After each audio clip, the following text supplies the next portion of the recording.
We'll call city council meeting for Tuesday, June 16th, 2026. Order, could I have roll call, please? Yes, Councilmember Spendley. Here. Ross. Here. Dodson. Here. Burbank. Here. Oki. Here. McCann. Here. Rainey. Here. Mayor Jessup. Here. You have all seven and the mayor present. Thank you. Would everyone please rise as Councilmember Burbank leads us in the Pledge of Allegiance. Allegiance to the flag of the United States of America and to the republic for which it stands, one nation, under God, indivisible, with liberty and justice for all. Okay, good evening. We've got a full agenda in front of us tonight. We do have one addition. It's 3.3.4, a tobacco license for K&L Co-op doing business as West Hills One Stop. With that one correction, I'd look for a motion to approve the agenda. So moved. Motion by Dan to approve by the second. Second by Brent. Any discussion? Hearing none, all those in favor, signify by saying aye. Aye. Opposed, motion carries.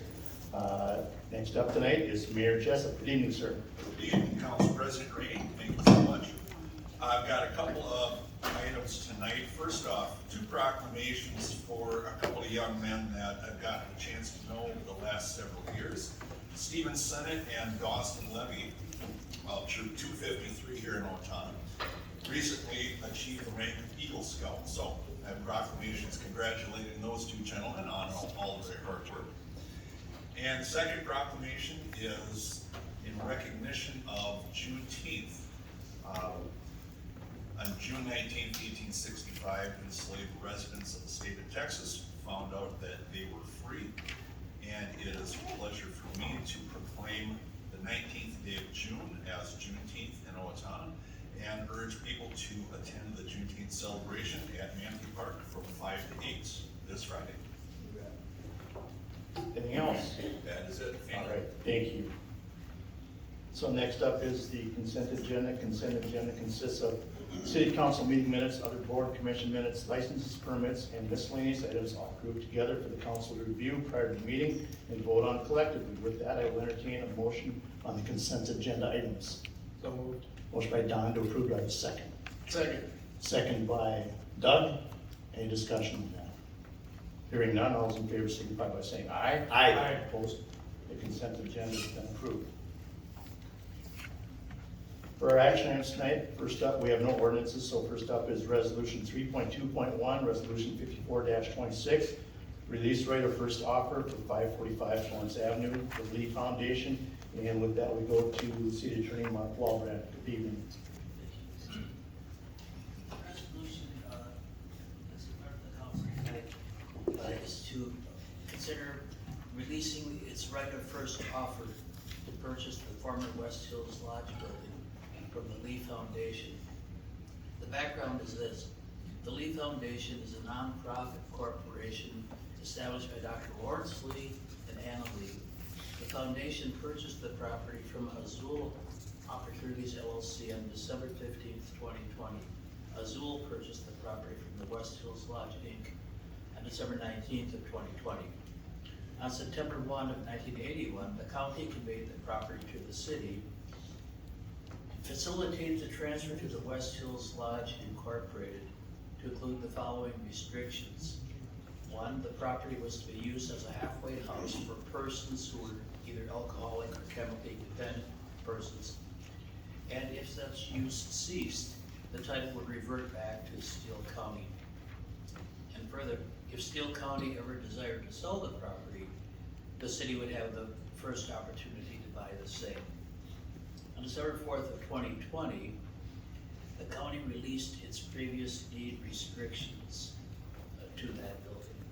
And on January 6th, 2021, the city released the property from its previous deed restrictions, and the city and the foundation entered into the Lee Foundation, the city and the Lee Foundation entered into a new agreement which included the following two new restrictions. First, if the foundation ever decided to sell the property, it would give the city written notice of its intent. The city would then have the right of first offer for 60 days to purchase the property. A right of first offer is similar to a right right of first refusal. The right of first offer provides the opportunity to bid on the property before it is put on the market. The second item in the agreement with Lee Foundation was that the foundation and its successors, entitled agree that any exterior changes to the property are to be first referred to the West Hills Commission for review and its recommendations, and thereafter submitted to the city council for approval.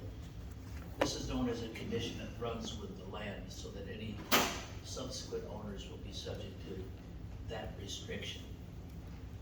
On April 30th, the Lee Foundation gave the city notice of its intent to sell the property to a third party, and for $778,000. The 60 days expires on June 29th, and thus the council must decide whether it wishes to make an offer on or before June 29th, or to release the Lee Foundation from that requirement. Thank you. Any questions for Mr. Walden? Hearing none, look for a motion to approve. Motion to approve. Motion by Doug to approve, do I have a second? Second. Second by Don, any further discussion? Hearing none, all those in favor signify by saying aye. Aye. Opposed, motion carries. Next up is resolution 3.2.2, 55-26, purchase property on North Street. And with that, we go to our Community Development Director, Troy Kletter. Good evening, sir. Good evening. The city currently owns the former Semstone property on North Street. Acquisition of this property was part of an economic development agreement that allowed Semstone to build a new facility on city-owned land out in the industrial park. The city has utilized some of the storage space at Semstone, but the intention is to redevelop the site from an industrial use to a commercial use. The current site is large, but it does not have frontage on North Street. Access to the site from North Street is through the public right-of-way. The proposed property to purchase is 1.29 acres and does have 200 feet of frontage on North Street. The property combined with the city's property makes for a more developable piece of property. The cost of the property would be $200,000 and would be paid for from the EDA. The EDA did approve this purchase at their last meeting. That $200,000 would be paid for out of the EDA land fund, which is not general levy dollars. They are funds that were acquired from the state for the purpose of economic development and must be used for economic development purposes. The property did appraise for $225,000, so the seller is requesting a letter acknowledging a $25,000 donation as part of the sale. Staff would recommend approval of the purchase of the property along North Street as per the EDA's approval. Thank you. Any questions for Troy? Hearing none, I look for a motion to approve. Motion to approve. Motion by Brent to approve, do I have a second? Second. Second by Dave, any further discussion? Doug? I'd just like to reiterate that this is an EDA project. We've had the Semstone property for quite some time, and this kind of finishes the piece of the puzzle so we can get that and have a very marketable piece so we can move that one up. So, thank you. Anything else? All those in favor signify by saying aye. Aye. Opposed, motion carries. Next up is 3.2.3, resolution 56-26, resolution relating to the issuance of bonds to finance new police station and fire station in the city of Owatonna and calling for a special election thereon. And with that, we go to City Attorney Mark Wahlberg. Oh, Jenna, I'm sorry. City Administrator Tim. Mark's a good backup. Yes, thank you, Mayor and Council. This agenda item is related to the issuance of bonds to finance the new police and fire station. On March 3rd of this year, the City Council held a public hearing on the proposed adoption of the capital improvement plan and the issuance of the related general obligation bonds in the maximum principal amount of $65 million. On April 2nd of this year, a petition was filed by the residents of Owatonna seeking a ballot question on the city's proposed issuance of the bonds to fund these projects. On April 15th of this year, the city staff completed the verification process and notified the petitioners that their petition was sufficient. On the 21st of April of 2026, the council adopted a resolution of 4526, which declared the sufficiency of the petition. With that, the following options then was presented to the council of consideration, which is 5 different options to move forward with. One was authorize a vote and submit to voters the question of issuance of the bond. The second one was do not authorize a vote and wait till April 2nd of 2027 to repurpose or repropose issuing the bonds on the project. The third option was the council do not authorize the vote and change the project purpose and the amount of the bonds and seek council approval for such modified bonds and projects. And the fourth option was not authorize the vote and analyze other funding sources for the project. And the fifth option was do not authorize a vote and end the project as a whole. In resolution 5626, by adopting that, would authorize submitting to voters the question of issuing the bonds at a special election held in conjunction with the November 3rd general election. If that would happen, there's several steps to the city clerk staff would need to take in between then. It is the staff's recommendation to submit to the voters the question of issuing the bonds at a special election held in conjunction on the November 3rd, 2026 general election by adopting this resolution 5226. Staff recommends approval. Thank you. Any questions from council? Hearing none, look for a motion to approve. So moved. Motion by Nate to approve. Do I have a second? Second. Second by Dan. Any further discussion? Hearing none, all those in favor signify by saying aye. Aye. Opposed, motion carries. Next up tonight is 3.2.4, Resolution 57-26, appointment of designated municipal clerk, Emily Famert, the Assistant City Administrator. And with that, we go to City Attorney Mark Wahlberg. I'll take it for you this time. Yes, no problem. This is really just addressing some of the opportunities that we have when I'm out of the office and I hold as a city administrator the city clerk position and the role. And so this is just authorizing myself to designate a city clerk when I'm out, and I'm just looking to do that through naming the assistant city administrator as my designee in those times. And so with that, Mark Walbrand's office has reviewed this and prepared the memo on this, and so the resolution of 5726 is the resolution that would be authorizing me to have a designee city clerk. Staff recommends approval. Thank you. Any questions, council? Hearing none, look for a motion to approve. Motion to approve. Motion by Dave to approve. Do I have a second? Second. Second by Don. Any further discussion? Hearing none, all those in favor signify by saying aye. Aye. Opposed, motion carries. Next up is Resolution 3.2.5, 58-26, a resolution for governing write-in vote counting. And back to City Attorney Mark Wahlberg. Yes. The problem of write-in votes is that it's been challenging over the years for counting the same. So this law was adopted by the state legislature, I believe, several years ago, and most recently in 2025, requiring that those persons who are write-in candidates have to request the city to count the ballots in that person's favor, rather than having them tabulated at a later date.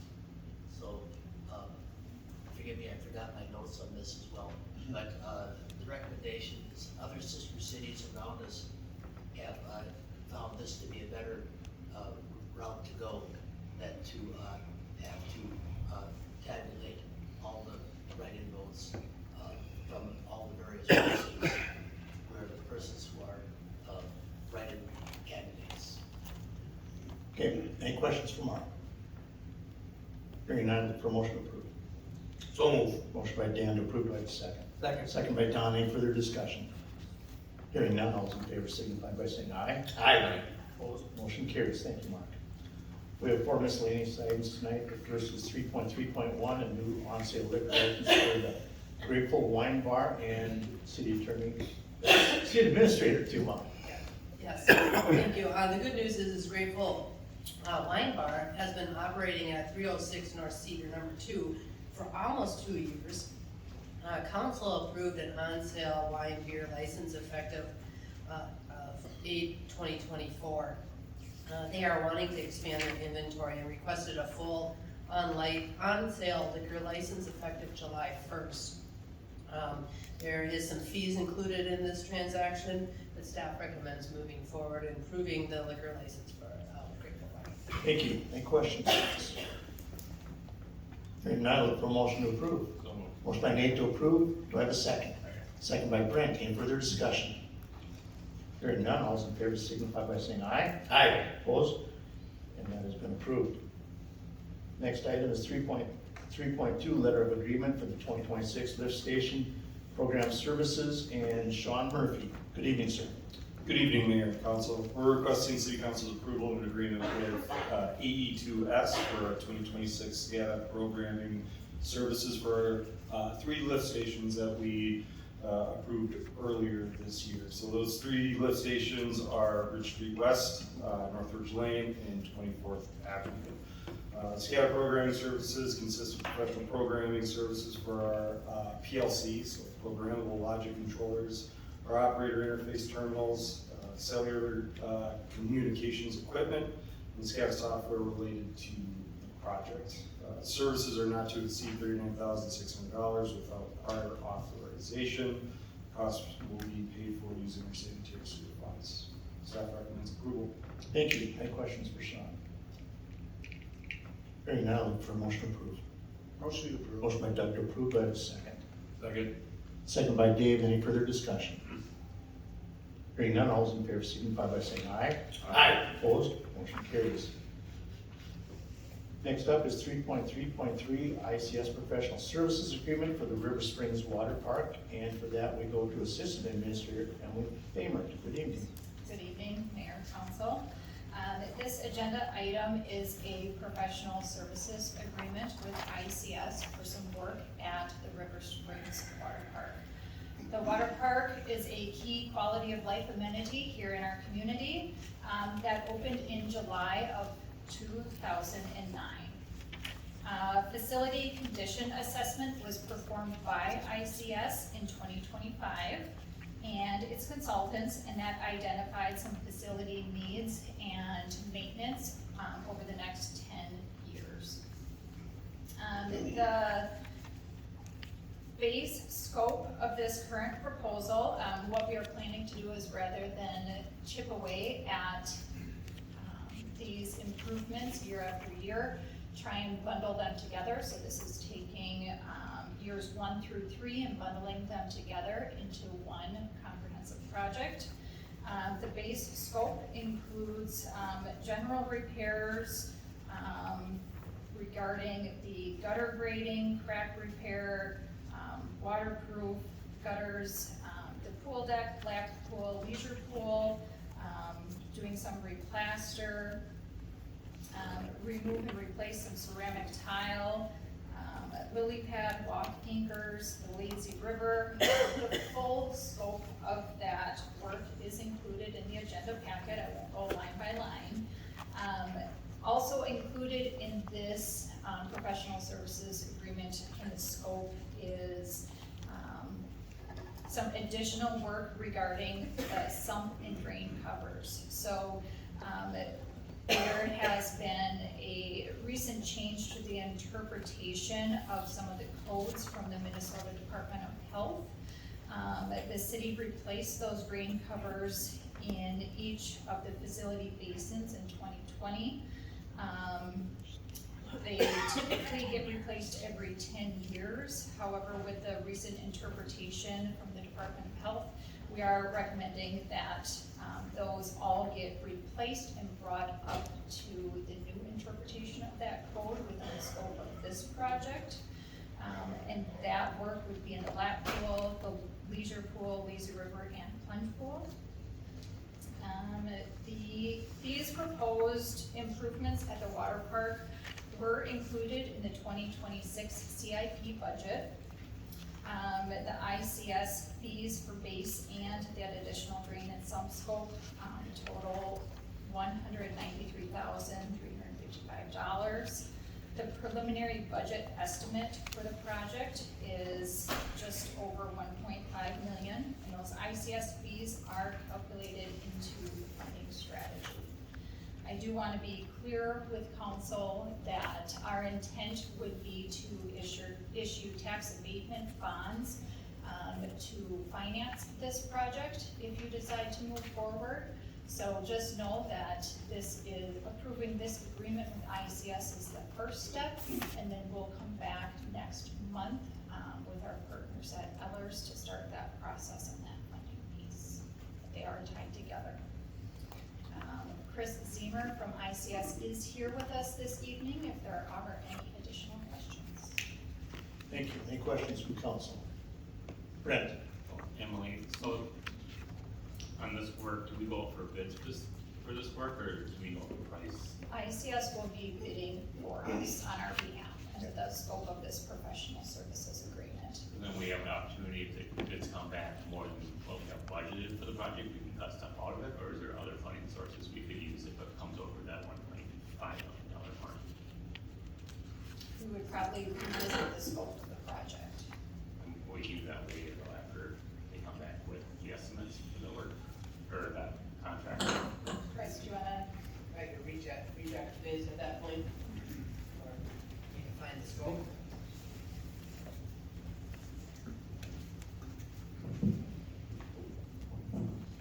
You'd have a number of options. You could either cut scope back, or we could look at other funding available to the city to get that done. The scope that's identified in the base scope is really preserves the basin. So the more you cut back, you're gonna be going back into the basin in future years. Okay. Is there any work that the city staff can do ourselves to save on this project or not? No, this is a specialty contractor project. And the work would be this fall, I take it, after? It's split into two phases, so demolition would occur this fall, and then the scratch coat of plaster would be applied this fall so it can cure, and then the final coat would occur along with the tile work in the spring before open. Doug? Chris, as long as you're at the mic. Yeah. I guess my question, I'm sure Emily's really excited to be in charge of this one. Had we had this plan in place 2 years ago, would we be where we are now? Because I don't know if I'd call it a disaster, but it's not too far from a disaster. Would we be open by now if we had had this plan in place 2 years, 3 years ago? I believe the current issue is separate from the issue that we're addressing. So the piping or whatever the leak that has occurred right now is not due to the basin itself, it's actually due to piping. Okay. So then my question for staff is, 2009 this opened, we've had it going for 17 years? 17 years. We don't have a plan how to take care of it? I don't understand. How could we not have had something very systematic? Every year we do this, this, this, and this, so that next year when we start, it works perfect. I'll answer that. I was in Partner Rec for many years, and so water parks are challenging, right? I mean, we're in winter in Minnesota, and we got a lot of freezing thawing going on, so this is not uncommon. That's why the gentleman or the company is probably so busy, right? So we're not the only one that has a break. But to your point of how do we do better, is what better practices do we have? And we're working with staff on saying, how do we best take them down in the fall and make sure they're winterized properly, and then their startup is there. And and how best do we have maybe some of these resources on hand of maybe testing some of this, so we're not so dependent on 3 weeks that we have to wait until it. So we continuously want to look at how we do it. I know I've talked with Jason, who used to be a building official or a building inspector, and he said, you know, a lot of times they ask to have it repressurized before they move on to the next job, so in case there's more than one break, and I think that's what tripped us up this time, is we thought we had a break, and we had more than one break, and so, noted, that we can do better. Okay, one quick follow-up question. I don't know if the audience knows West Hills basically closed down because the state changed the rules on how the pool's supposed to operate. And that was 5 years ago that we'd already fixed it once. I mean, are they gonna change the rules over and over, and at what point is it just enough is enough? So West Hills is more than just the grate and the drain, which is that state law, and that's that Abbey law that makes sure you have the right grates in place. There was other breaks that happened in there, along with some air handling issues that are happening too. So West Hills keeps giving. It has a few other things than just one fix, but we're trying to fix the one and see how we can put that forward. So I don't have a great answer to you, but it was not just one issue at West Hills. And if I could just add one comment, Doug, to your point, you know, how can we do better?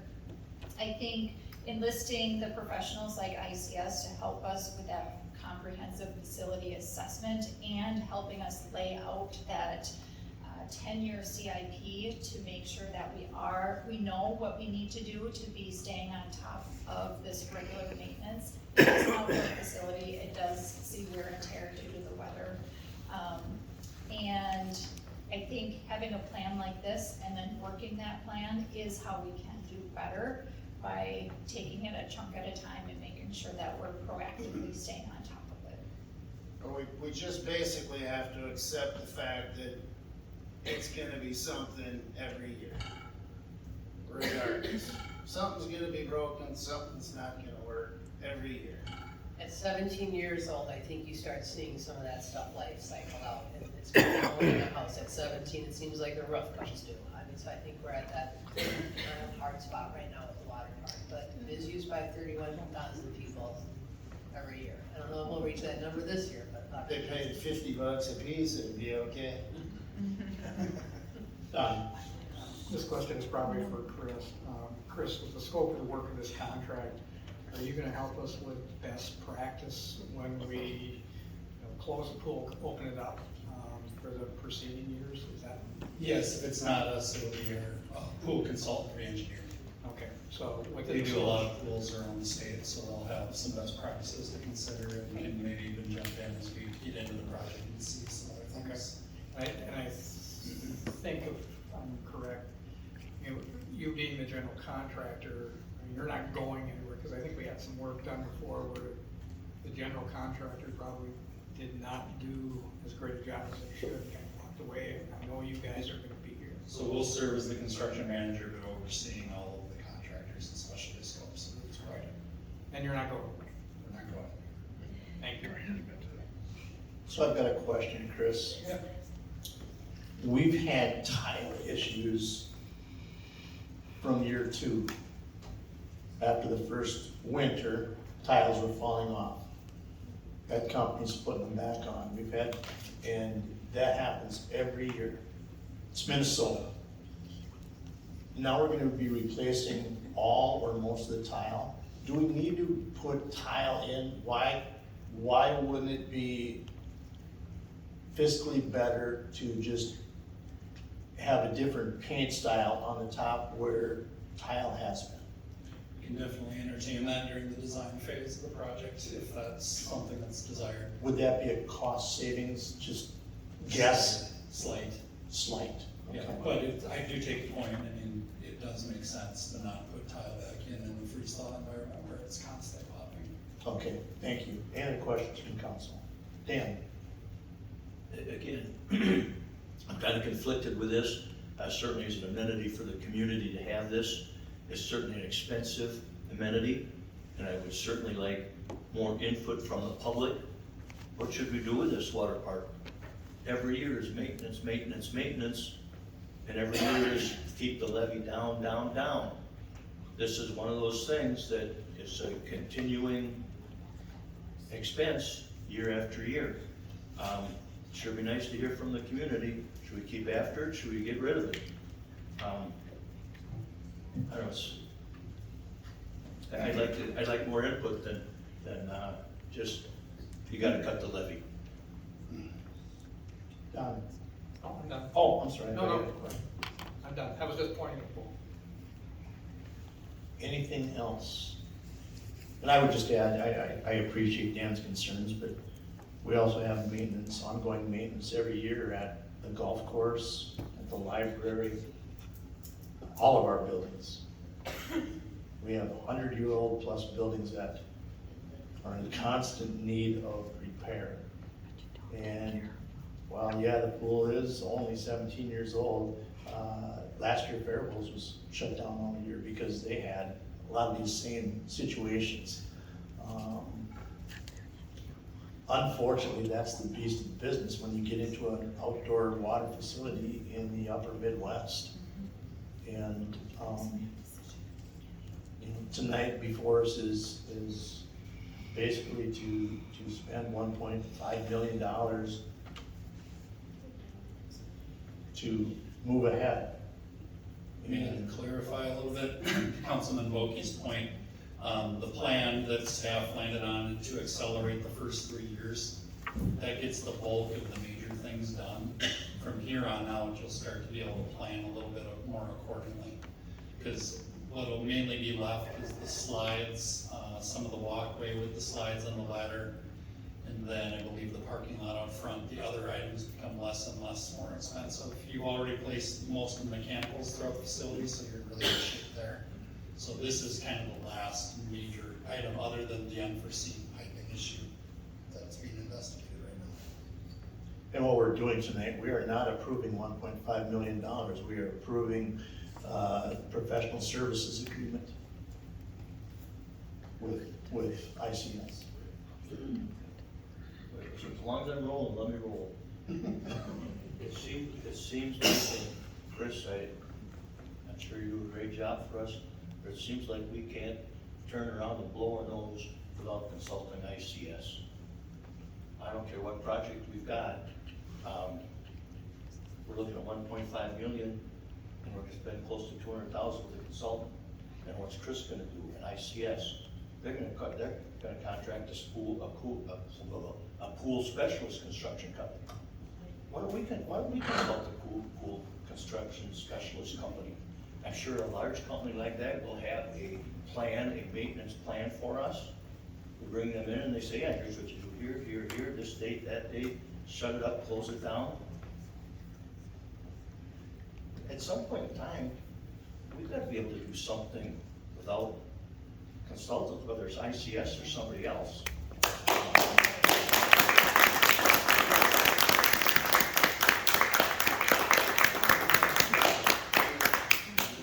Pool specialist on staff, nobody can know about the pool. I realize we don't have a police and fire builder guy on staff, but my goodness, we just spend so much money on consulting, and in some cases, can we not get the consultant or the large specialized contractor that does this kind of work? Sorry, I don't mean to put you on the spot, but that's been about it. If I can No respond. responses needed. Yeah, actually, I'd like to respond, Dan, because I think you bring up good points, and we've tried it the other way too. And if I can share what that looks like is, without Chris coming in, or ICS, or whichever professional services contractor would come in, what we would do is we'd invite somebody to come up to the pool and say, hey, can you help us with these issues? And they just go at it. There's no plan, there's no scope of work, and then there's nothing to hold them to because we don't have a document that says this is the work that you're supposed to do. So it's kind of like inviting somebody in to build you a new garage, and you say, hey, we just need that garage built. And they come in and they build it the way they want to do it. So what this approach does, and because we kind of got in some trouble doing it, because we don't have the expertise. If we got the expertise, the budget would be a lot higher, because we can't have a subject expert on every topic. And so that's where these consultants do come in to help. And you can be on Chris all you want, he can handle it. But I do want to give the piece that has been really, really valuable to us is being able to have that subject expert that can come in and design plans and scopes. So when we put it out to bid for the public to bid on a $1.5 million project, we can hold them now accountable to making sure that the work is done, the warranty's in place, the punch list is done, it's commissioned, it's running the way it is.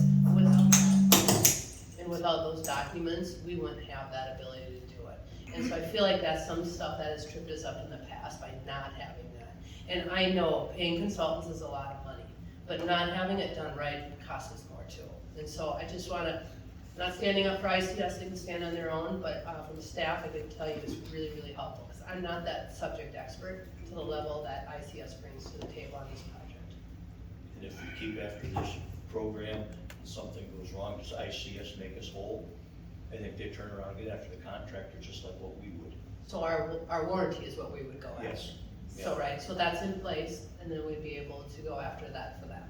And being a bit of a coupon shopper, when do we get the bond, we get one?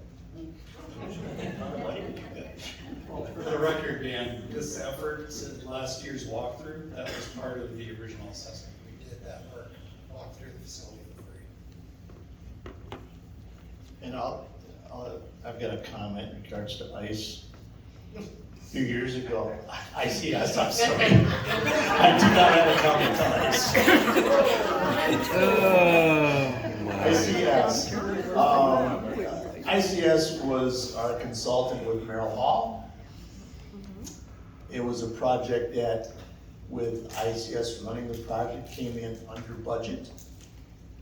We were able to also refinish the floors for the little theater on the first floor. Had we done it ourselves, that would not have gotten done. So the savings that ICS was able to find through their managing that project got us to finish that Merrill Hall at a better looking facility than it would have the other way. And if I can add, I had no headaches with dealing with them. They were a class act and took care of the job. And so that's not always the case in some of our projects. Yes. Just one comment, Kevin, if I may. I came from the construction industry, and if you don't have plans and specs put together and have them pretty tight, you can't hold somebody accountable. So I would strongly encourage that we continue on this process, to have somebody that's gonna be the general contractor. I'll use that term, that's what I'm familiar with. Do the plans and specs, because I don't think we have somebody on staff that's gonna be able to do that. I can't imagine we're running so lean that we can take somebody out of what they're doing and have them manage this project. So, again, that's just from my side.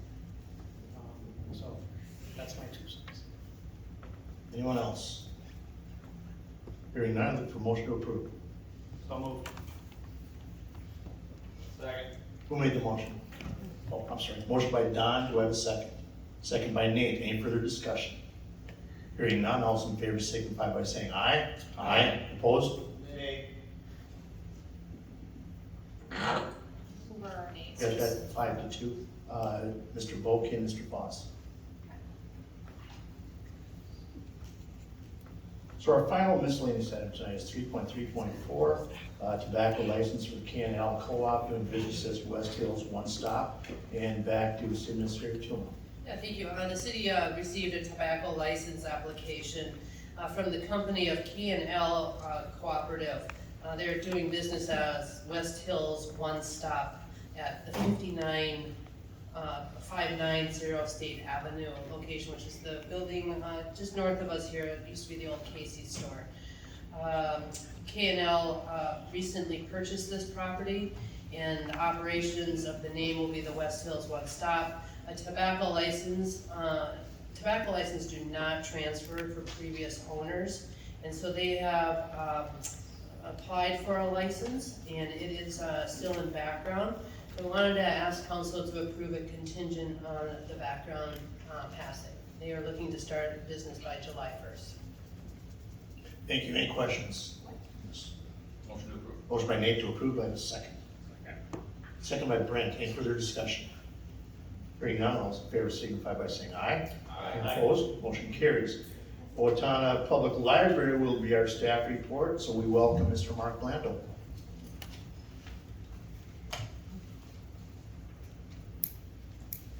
Well, thank you. It seems like every time I do my staff report, I pack the house, so you're welcome. You sell tickets, anyhow. Just gonna give you a highlight of our first few months here for 2026. This is just a snapshot. If I was gonna talk about all the awesome stuff we did, we'd be here for a long time, so appreciate your time here.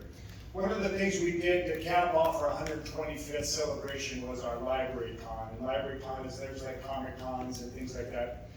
Events where people can come and celebrate all things, whatever they're interested in. This was all things library. So there's my awesome staff on the left there getting ready for Library Con. One of the events that we did was bookend painting. So we had the public come in and paint some bookends, and those are gonna be on display, helping hold up our books for all to see. So people left a little bit of themselves for the library for a long time. We had rock painting, we had tile painting, we had trivia contests, we had a dance party. We really celebrated a big time for our capping of our 125th anniversary. It wouldn't be remiss if I wouldn't mention that our friends in Blooming Prairie, as you know, the Blooming Prairie Branch Library of Owatonna, they're celebrating their 50th year in operation this year. So just make sure you check out their website to see all the awesome things that are going on. But one of the things I was lucky enough to attend was their 50th kickoff with Minnesota author Alan Eskins. Alan is a former attorney turned author, New York Times bestselling author, so he was gracious enough to spend some time with us down in beautiful Blooming Prairie. If you've not been down to their library, I encourage you to go visit. The next thing we did was the 80s Mystery Night. That is a motley looking crew right there, but we had a mystery with 80s garb and 80s theme. It was Who Stole DJ Jazzy Turntable. There's DJ Jazzy, our librarian, Allison Lutz in the middle. I am Marky Mark over there, and we have a variety of staff that really gave us a chance to ham it up and have a lot of fun, and just another way to bring people in and do things you wouldn't normally associate with going to the library. So we had a great time reliving the 80s that night. We also had the opportunity, a couple weeks ago, we had a really great day on Thursday, the 4th. We had our summer reading kickoff. There's Darla and Jeff getting ready for the masses. Our theme this year is Unearth the Story, so dinosaur theme. One of the awesome things we have going on, our awesome streets department is letting us borrow a backhoe. Kids are not allowed to drive the backhoe. I've tried to get that as a something that they could do. They can come and sit in the backhoe and take pictures. So Barney the backhoe will be there. We also were able to help kick off the first Thursday. We had a wonderful time down there. We had other staff members. We had Pick a Pop, where there's Maria, Allison, and Darcy helping to spread the gospel of the library, give away some books, and just interact with the public. One of the things we did last year that was a huge hit, and is already a huge hit this year, is our adult summer reading program. We had, adults come up when the kids would come pick up the reading log. It's like, why can't we get rewarded for reading too? So we came up with an adult summer reading program. You pick up a reading form, you read so many minutes, you get tickets to enter into some really cool prizes. So we partnered with local businesses, Little Professor, Old Town Bagel, to help just people read and get cool stuff for reading. So I don't think the library or city staff is eligible to win, but you can still do it just for the fun, just for knowledge. There you go. One of the things we do have coming up to help celebrate our 250th anniversary as an awesome country here is we're having a Teddy Roosevelt impersonator. Teddy comes and talks about his life and times as pre-president years, as president years. The guy looks a lot like Teddy Roosevelt. You have to give him credit there. So Teddy will be there on Monday, July 20th at 6 p.m. in our gaming room. So if people are interested to hear a little bit of history about one of our most famous presidents, please come to the library on the 20th. One of the other things we kicked off just last month is our own newsletter. So the newsletter is called One Page Left, OPL. You've heard nothing if not clever at the library. This is just giving people another outlet to get information about the library, new releases that are coming on. I have a little director's article that we talk about some of the cool databases we have, and just events that are going on. So People can subscribe to this on the city's website, or just come into the library and ask one of us. We'd be more than happy to get you hooked up with one page left. And I know I keep talking about this, but I want to just reiterate how awesome this program is. This is our state park pass program.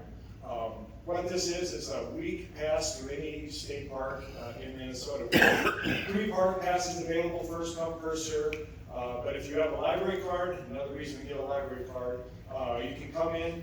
They are very popular in the summer, but you might get lucky. But what this gives you is just that, a week at any state park. So we always want you to buy those year-long passes, but we understand sometimes you just want to go for a week. You maybe don't know exactly when you're going to be going, so come to the library to get your state park pass. That is one of our most popular programs.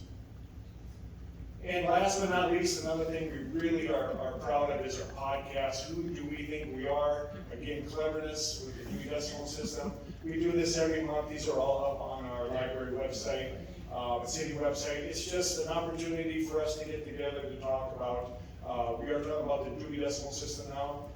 May sound boring, but we actually make it kind of fun. Just talk about what we're reading and just different things that are going on in the library. So I really encourage you to check out who we think we are. We also have the podcast equipment we're going to be making available, hopefully to the public here soon, where if you have an idea for a podcast and you don't know how to get started, we have the equipment at the library. You can come. We have a room upstairs on our 3rd floor. Check out our podcast equipment, go and record your podcast, and we can help you with the microphones, the headphones, and all of the good stuff there. So keep an eye out on that for, hopefully in the next few weeks we'll have that ready to go. Any questions about the role of libraries? Doug? Quick comment. Had the grandkids at the puppet show last Thursday. Oh, they thought it was wonderful. Awesome. Thank you for coming. And yeah, every Thursday during the summer we have programs going on. We have Professor Norma, the magician, this Thursday. So I do appreciate you saying that. And if you need to burn a morning with the grandkids, nieces, nephews, whoever, come to the library. That's at what time? 10 a.m. 10 a.m. I have to get up early. Yes, question, and I believe I know the answer. We're in the process of estimating a repair for the roof, right? Yep. Just basically information for the constituents. It's just a continuing drain. If this, we're looking at a lot of money again for the roof. And by the way, the elevator shaft did leak again, right? It did. Depending on the rain and the wind. So I mean, it's just. It's an old building that was, when they put it together, some parts just didn't fit a little bit, but we appreciate the support on getting us fixed up there. Very much so.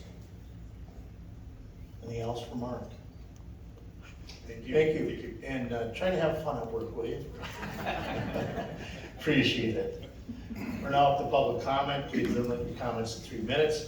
Approach the microphone, sign in, state your name and address for the record after being acknowledged by the council president. Speakers will be limited to 3 minutes to deliver their comments. Council Vice President Boss will be timing and holding up a hand after 2 minutes, 45 seconds. To notify the speaker, they have 15 seconds to complete their comment. Those speaking are asked to conduct themselves in a respectful manner as they deliver their comments. Audience members are asked to refrain from reacting to comments. The City Council will not respond directly to comments in this venue or take immediate action in response to them. With that, the public comment portion is now open.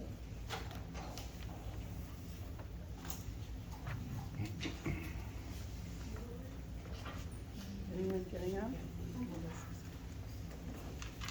I'll kick this off again. This is the person that was in the used car business over the weekend. No? Couple of little types. Oh, yes. Gotcha. Sold them too. Good evening, Melissa Zimmerman, 2525 Stony Creek Drive. Good evening. Over the last several months, residents have attended meetings, submitted comments, signed petitions, reviewed documents, asked questions, and participated in the process. Yet once again, I'm hearing criticism of the public for participating. When there is public opposition, the response seems to be that there wasn't enough input. When residents provide input, we're told that there was too much.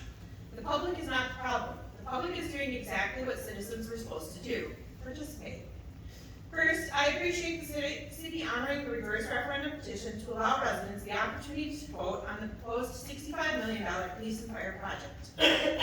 Residents followed the process, met the requirements, and made their wishes clear. Tonight, the city finally respected that process. But tonight's discussion about the Lee property highlights the same problem that we've been talking about for years. Where was the public? We're right here. We have thoughts, we have questions, we have ideas. Yet we were only made aware of this proposal 3 days ago, and tonight was the first opportunity to learn about it. How can the public provide meaningful input on something they never even were given the opportunity to understand? I have questions. Does the city retain the first right of purchase with the ownership change? What protections exist to preserve the long-term integrity of West Hills campus? Are there future implications residents should understand? The point is, residents should have the opportunity to ask them before decisions are made, not after, and they shouldn't be criticized for participating. The same issue exists with parks. The North Country neighborhood has been waiting almost a decade for a neighborhood park. 8 years ago, I contacted the city about the need, and we were told equipment would be installed as other parks were upgraded. Since then, multiple parks have received improvements while North Country has continued to wait. And the nearest park is more than 3 miles away by travel. An entire neighborhood lacks reasonable access to the same amenities available elsewhere in the community. And for many of us, this discussion doesn't happen in a vacuum. North Country residents are already facing potential life-altering impacts from the East Side corridor. We're being asked to absorb increased traffic, noise, safety concerns, and changes to our neighborhood while still waiting for basic amenities that other parts of the city take for granted. If we cannot afford to develop and maintain the parkland we already have, why are we purchasing additional land that will require maintenance and future investment? What is the plan to fund these parks? Are grants being pursued? When will existing commitments be fulfilled? Are these truly intended to become parks, or are they simply city-owned properties being held for future development at the city's discretion, similar to what occurred post-lease site at West Hills? From where I sit, some neighborhoods continue to bear impacts while others receive amenities. Should we fix the water park? I would say yes. Right now I'm taking my tax dollars out of Owatonna. The water park breaks even. One Hultbrook tree. That costs taxpayers more than $250,000 each year. Residents deserve to understand the plan. More importantly, residents deserve to be included before decisions are made. Please stop treating the public participation as an inconvenience. The public is not an obstacle. Public participation is the entire point. I know.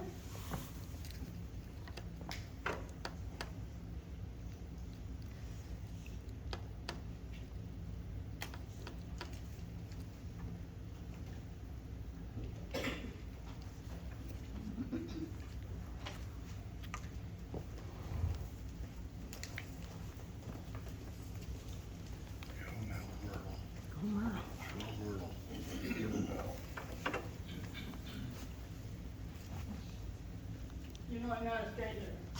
Myrtle Schrader, Furnace Main Street. I want to humbly thank the council for what they did here tonight by the taxpayers of Owatonna. You failed to mention that on 2013, the council that was sitting here, none of you, but maybe Mr. Wolfram was here, that they requested the West Hills property to be put on the National Historic Register, and it was accepted. And Harvey Marvin, who grew up at the state school here and worked in Owatonna, was part of started the movement, he and his wife Maxine. And it was tough, but he was always thankful for the upbringing he had here at the orphanage. I invite you to go up to the museum and look at the guest registration. There are signatures from all over the United States, and even from out of the United States, from the world. Then go over and walk through that cemetery. Don't be in a hurry. Look at some of those little crosses. And I guarantee you won't come out without a tear in your eye. They all had the same start, but when they brought here, it was too late to bring them here. I think the council should consider putting a billboard out on Highway 35 advertising this as the home of the West Hills Public School for abused and indigenous children. We have the only one in the United States. You're sitting on a national treasure here. You should have a billboard at both ends. I know they're the ones that, Homa Federated, Homa this. We need something to tell the world that we were also the West Hills State School. Thank you. Thank you.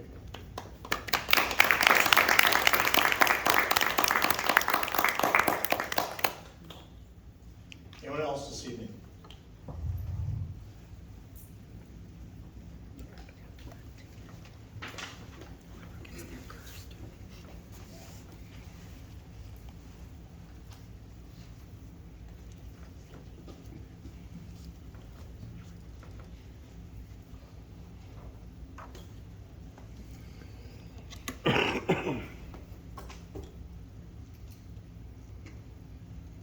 Lynn Holtis, 1070 Truman, and it's Lynne, not the other Lynn Holtis. Thank you for putting this on the ballot. I appreciate that, and I appreciate that it's going to be on the ballot. Don't build it at West Hills. We do have a national treasure here, and a beautiful campus, and a police station is not really going to make it any better. In fact, it's probably going to knock it off the National Registry. Don't put it here. You have a lot of other land, a lot of other acreage, find a different place to put it. Don't build it here. Build it somewhere else. You might have a better chance of having this ballot pass if you put it somewhere else. My father and his sisters were brought here when their mother passed away, and they all have different stories of how they grew up, lived here, went to different farms, that type of thing. But they were all very successful. Don't move West Hills, but thank you for putting it on the ballot. And now you ask about the water park, and you want our input, when all along for the last, 6 years you didn't want our input? Interesting. The dome over the water park, maybe, that winter won't affect it, I don't know. The water park doesn't matter to me. West Hills matters to me. Please don't destroy it. Thank you for your time.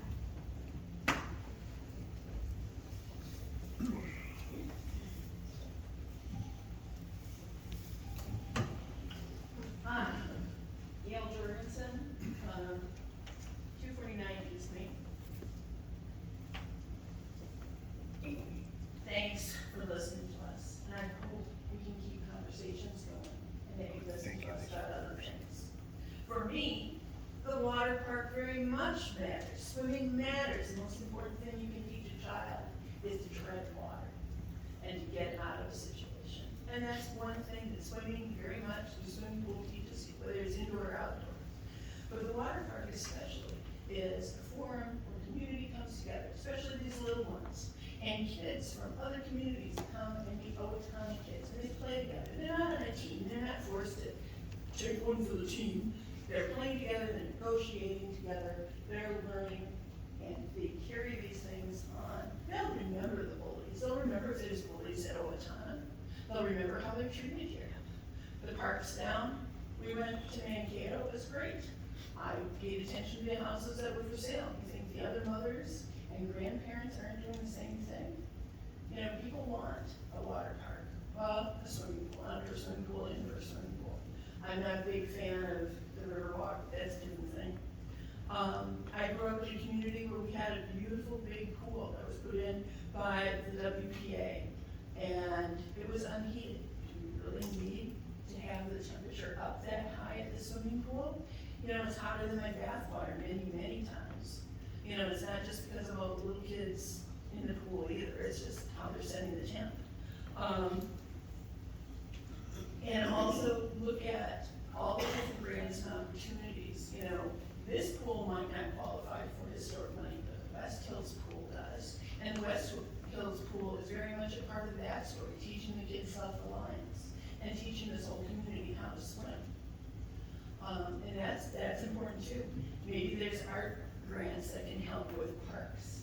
And then there's the financial resource, you know, look out what's out there. But yeah, this pool, the swimming is incredibly important to community. Building community and continuing community. Thank you.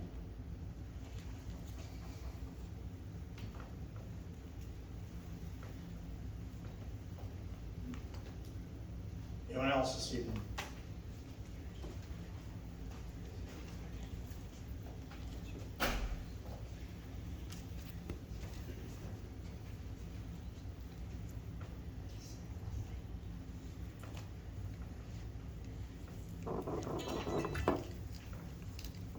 good evening, everyone. Sarah Sanchez from Riverside Avenue here in Owatonna.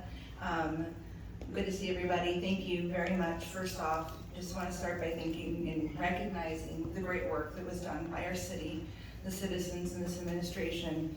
I believe we could do and have done some pretty great things when we truly work together.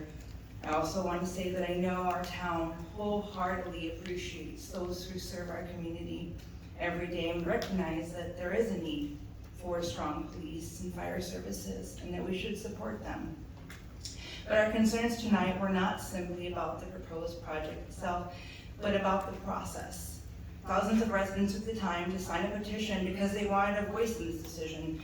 Nearly 10% of our city's population participated in that petition and its process. It's not a small group. It's a significant portion of this community asking to be heard. And whether they were in support of the project or opposed it, they just wanted to have a final decision, and rightfully so, by the people who ultimately will pay for it. Now, right now, many families are struggling, and I did write this before we took the vote, but it's really just acknowledging that we are all friends, we're neighbors, and we support the goal of improved facilities, but also with any fixed budget, they're rightfully concerned about size, timing, and cost of the project as currently proposed. So I'm grateful that we're going to get a chance to have that vote so that we can work together towards a different stage, a different option. And what I really want to acknowledge is that as this incredible community that Owatonna is and was built to be, we've done this. This has been part of our process. We are great because, and I thank you, because we honor the spirit of public engagement that this community has already demonstrated, 10% of our population. We have to allow our citizens to continue to have a direct voice in this project of this magnitude. We must continue to gather input, continue to discuss alternatives, to continue to refine the plan and let the voters decide. We, the Owatonna people, thank you and trust you to lead up and bring us ideas and solutions. But we, the people, must also take responsibility in making those decisions. We, the people who live here, who make this town what it is, we pay the taxes to make these projects possible, must trust each other.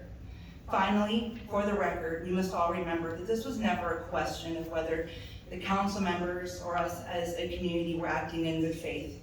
It was a question of whether we would work together to get voter approval on a project that this size is. Thank you. Thank you, guys.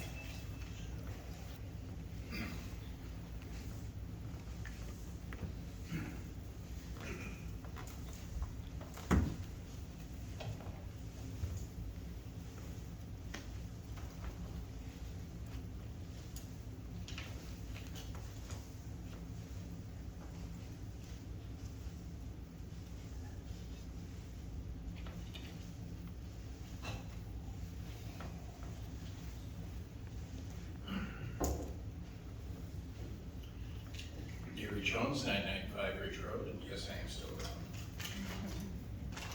Good evening. Good evening. On April 2023, I was surprised with a medical condition that quietly became life-threatening alarmingly fast. I had no pain, but symptoms were quietly adding up to a trip to the ER and helicopter ride to Abbott.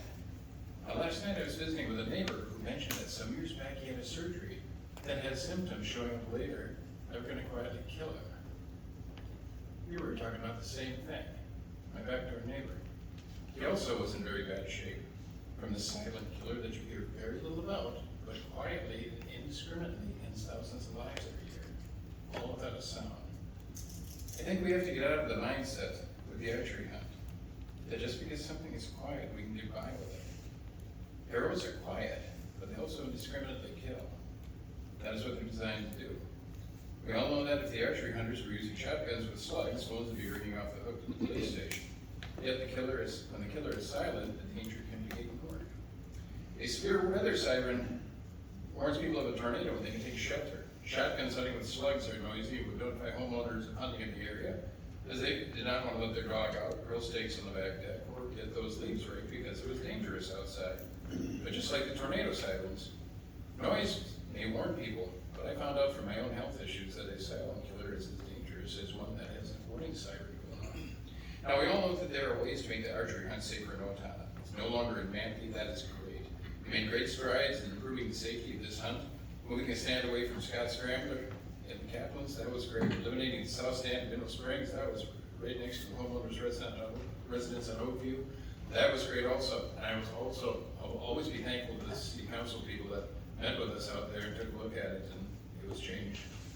The north stand is still a little bit more remote. May not have the disc golf traffic that the south stand does, but it's right in the middle of homes on Oakview, Denmark Place, and Springwood Place, most of whom have no idea there's any archery hunter just beyond their backyards. There are ways to make it better. You folks already have. Get it out of Middle Springs, send it north of town, city-owned property there, or keep this in more remote parks without foot traffic or homeowner danger right there that we currently have in Middle Springs. We've made great improvements. We have some simple changes yet that can greatly improve safety yet. Remember, as my neighbor and I found out, silent can also be deadly. Thanks very much.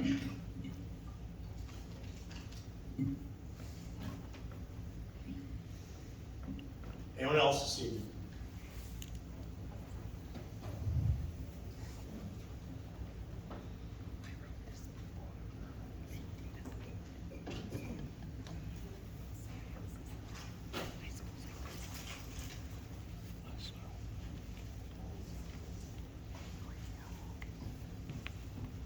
Kurt Walker, I live at 2045 Deer Trail Lane. I've got Friesel Park, Maple Creek in our backyard. 10 months ago, my wife sent an email to the city regarding trees that have collapsed into the river blocking Maple Creek, and asking what the city can do about it because it is causing a lot of erosion, pushing water, backing up water, etc. The answer we got was we've got too many miles of creeks, streams, woodlands in the city, and we don't have the resources to maintain those. But I was told that I will forward your message to the staff so they can assess the situation and look for reasonable solutions. 10 months ago, no reply on that. Well, I want to thank Councilman Burbank for bringing up the discussion you had in your study session on park dedication fees. Well, if you don't have the money to maintain the parks you have, why do you want more? That's just going to be more parks that you can't maintain. You know, and then Councilman Burbank asked, well, you know, we would have liked your input. We wish we would have had a developer here to have your input. Well, you know, if there's stakeholders that can answer questions at a study session, it might make sense to invite them. Councilman Boki, you asked people to give our input. Well, if we're not asked, if we're not kept abreast of things that are coming up that affect us as stakeholders, how can we give our input? We shouldn't have to review the study session agenda and the council agenda every week. There's 2 of us in town that own most of the developable land right now. And I don't believe either of us have been talked about at all about the park dedication fees. So, do you really want our input, or are you just saying you want our input? Because if you want our input, invite us into the conversation to the stakeholders in the community. But don't just give it lip service to have input without inviting us in to things that are intimately involve our businesses or our work. You know, park dedication fees, I'll tell you what I told Councilman Burbank. If you add $1 to my cost to develop, you're gonna add $1.10 or more to the cost of the lot. You say houses are unaffordable, not enough houses are built in town, not enough lots are developed. Well, add more cost to developing lots and you'll get less. Thank you.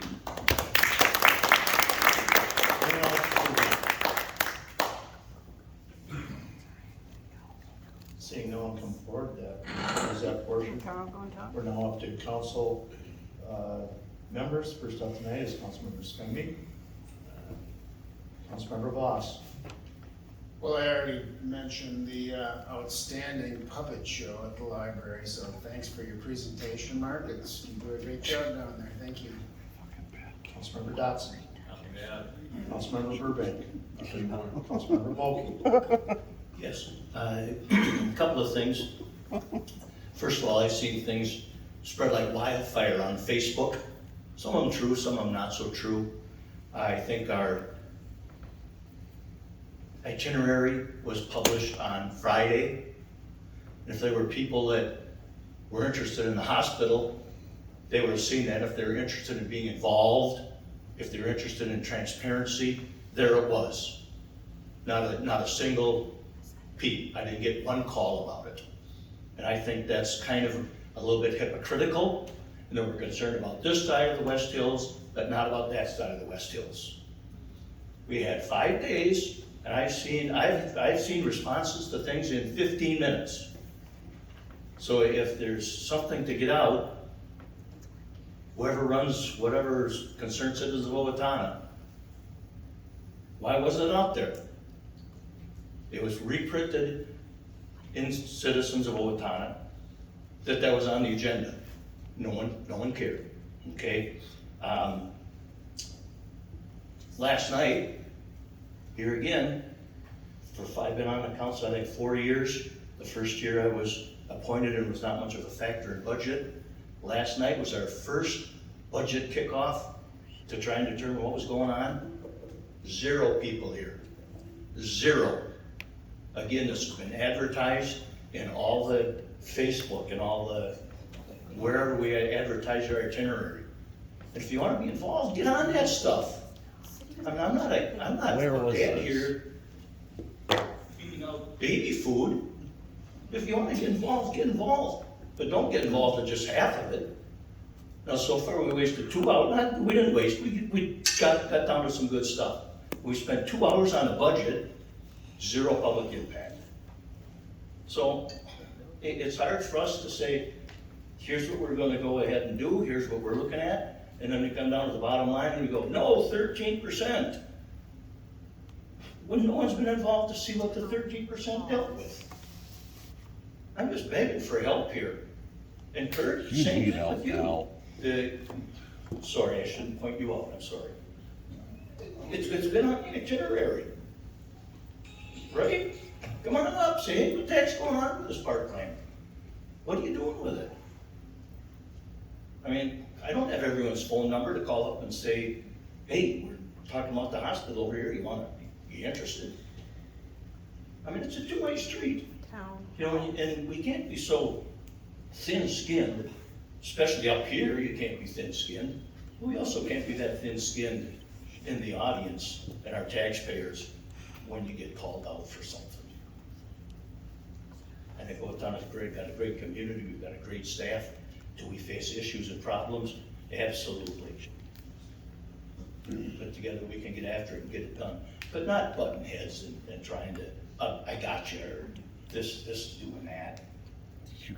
That's not gonna work. Amen, brother.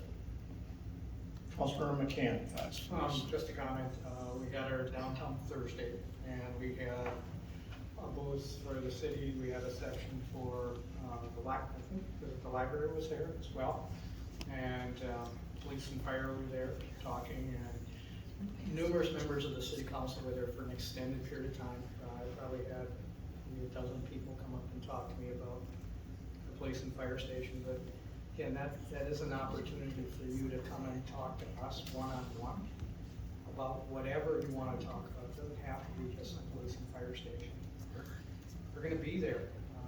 Sometimes it's kind of intimidating when you're here, but when we're one-on-one, they come talk to us. We're willing to listen. Jenna was there, staff was there, the mayor was there. We're not being standoffish. We're willing to talk. I know the police chief was talking to the firefighters were down. So come see us. We're going to be here. We're not afraid to talk to you. Like Dan was saying, talk to us. Tell us what you think. and there are opportunities. I think everyone that emailed us today, I sent something back to saying, hey, come tonight and listen to what's gonna happen.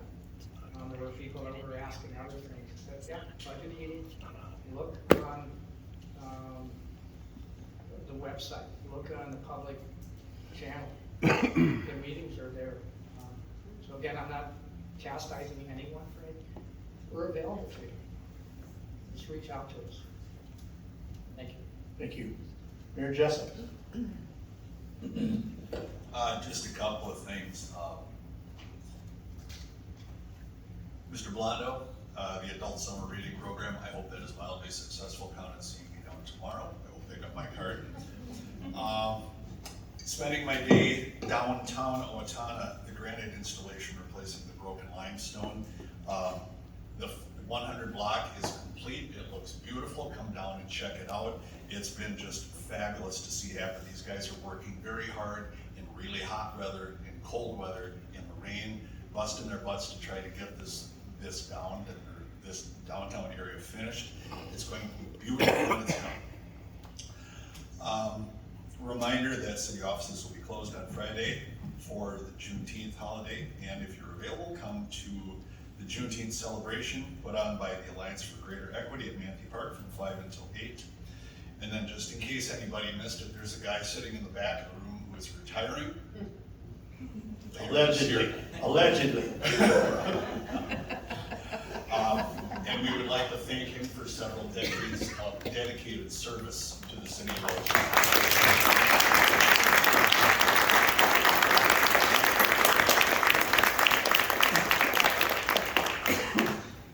Here too, Mom. Yes, I just have a couple of items. One, we've been highlighted a couple of times about the budget meeting that was yesterday. We recorded that. It will be on our website later this week if it's not up already, but soon it'll be posted of the evening meeting. Also, that will be kicking off today, it already has this afternoon, is another website about police and fire. It's called Your Protection, ourpriority.gov, and it's loaded with information on the background, the information that people can find out, learn more on that. And so, Your Protection, ourpriority.gov. That's all, thank you. Thank you. For me, we've had an empty seat over here probably since around the first of the year. She's been at a couple of meetings, but not many that I'm talking about Jeanette Clausen. Unfortunately, her husband lost his battle with leukemia last week. Jeanette has had a tough start to 2026. She will be back. We look forward to her coming back, but I just ask that you keep Jeanette in your prayers and thoughts. She's a very huge asset to the city of Owatonna. She makes us look good, and very rare that she makes a mistake, and she corrects a lot of things. And we've missed her presence up here for the last 5.5 months. It was sad when we received the email last week. So just please keep Jeanette in your thoughts and prayers. With no other business before us, I look for a motion to adjourn. So Dan to adjourn, do I have a second? Second. Second by Donnie. Any further discussion on that? Hearing none, all those in favor signify by saying aye. Aye.